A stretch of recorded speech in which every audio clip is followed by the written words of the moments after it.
Welcome to the REAP Conservation Education Program video tutorial of the components of the grant application.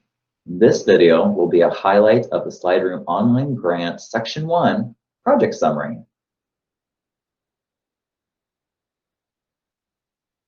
The project summary will list out the organization's name, project title, and a summary, estimated timelines to start and complete, along with a budgetary summary of what you are requesting for REAP funds and what you already have through other support or contributions to assist your project.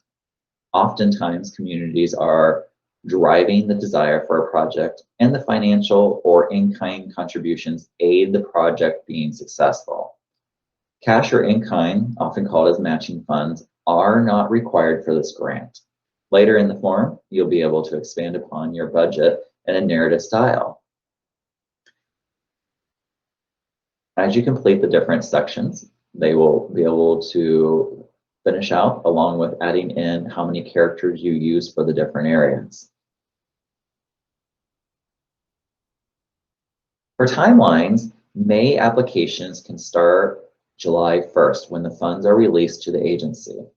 The November applications may begin the day following the approval from the board because the funds are already in the account.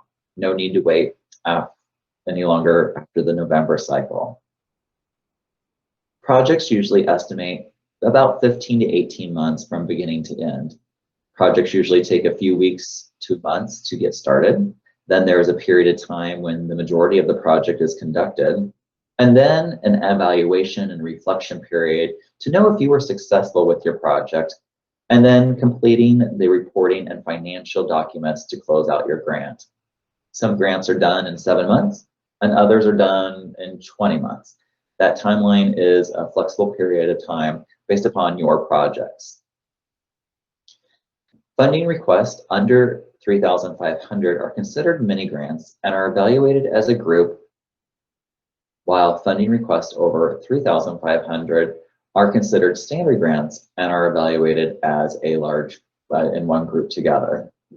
You'll find on the application for the budget summary that each of the categories, we're going to make this adjustment here, that you will need to do the math yourself on these. They are working to see if they can make those changes. You can save the changes yourself, or if we watch on the screen after a few seconds, it'll begin auto-saving for you. So I'm going to go ahead and say that we are done. It is saved. And I might want to go, I think I'm going to be done for the day. Save and exit, log out, and maybe come back in. The next time I log in, it's going to say, you have this application in progress. Let's continue. And you can be able to continue onward.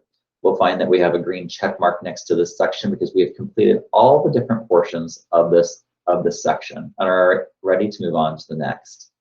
That is a summary of section 1. And as always, I'm available to assist if you have questions along the way. Enjoy!